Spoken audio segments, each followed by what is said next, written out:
Hello, this is Mad Hatter, and I know I normally would release a survival video every other week, but with the 1.18.30 drop, there's a lot of interesting pack-based opportunities, and I've been playing around with a bunch of those. For the next few weeks, survival will probably take a backseat to pack making. That doesn't mean I'm abandoning survival, it is just that I'm excited about the new opportunities, so today, I'm releasing a new revision of my UHC pack. Some of you may not realize this, but the UHC pack, that's where I kind of got my start in Bedrock add-on making. I didn't really know what I was doing back then. I was learning a lot, and it came out because Groova Guy told me that there was many people that told him that UHC was impossible in Bedrock. After a couple of days, I had a working UHC pack, and 4 weeks later I had the fully working UHC pack maker. It was never really what I wanted for UHC, but it was what was possible at the time. Today, I get to present the way I think UHC in Bedrock should be made. This is my first real game test pack. It's experimental. It could break with future updates, so please keep that in mind. Let's start with what is UHC. UHC stands for Ultra Hardcore. It's generally what we think of as PvP in Minecraft, where you spawn with no regen and you fight others.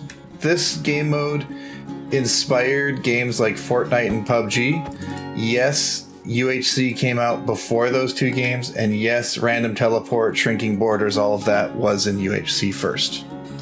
In my version, I have made it possible to customize your UHC with a bunch of fake commands.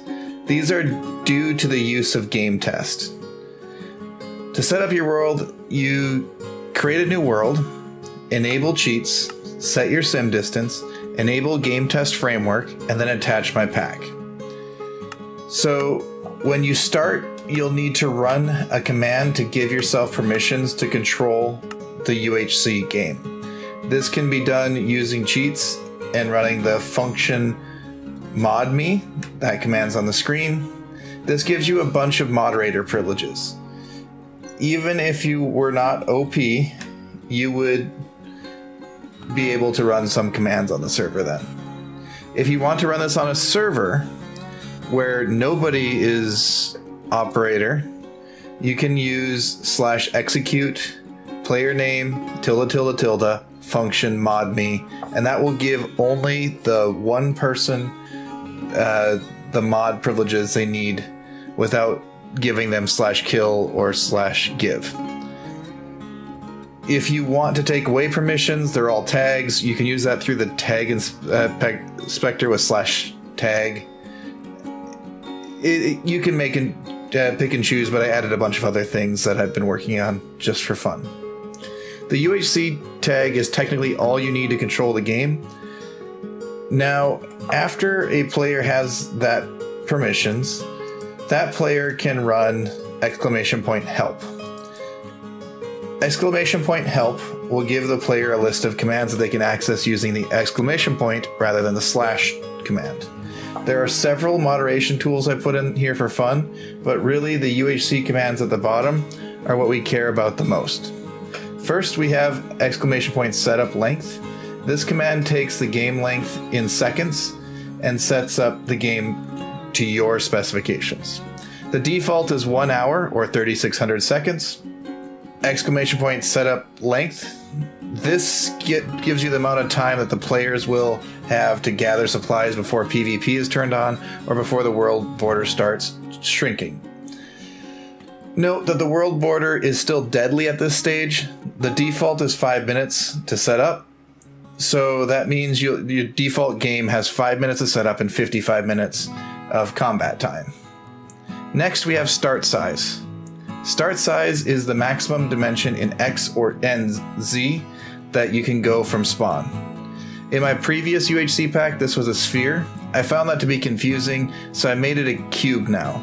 This means you can check your coordinates against the world border in a simple way. The default setting for this is 1,500 blocks. The final setting we have is exclamation point end size. This is the final cube dimensions. The default is 25 blocks. The game will shrink at a continuous rate from the time that the setup finishes to the end of the game. There are no jumps anymore, there's no big steps, everything's a bit more continuous and seamless. Now, before you start the game, you can run exclamation point settings and check all the settings, and then finally you can run exclamation point start UHC and the game will begin. Now, when you start the game, you will get scoreboards on the side.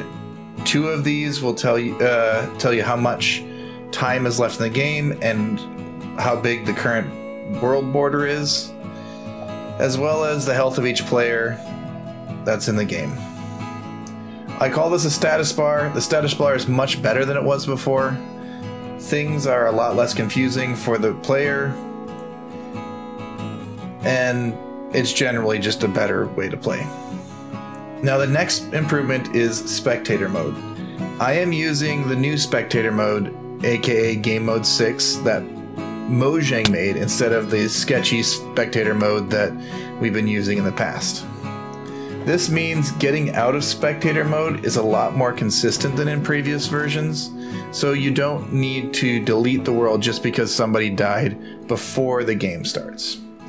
It's probably still a good idea to put the clear barrier blocks resource pack on that I made. That way you don't see people floating in the sky as spectator and attracting you to people who are not yet dead. But this is really so much better than it was before. This is not the only thing I have planned for packs coming out with the 1.18.30 feature, but it's the one I got to first. So let me know what you think.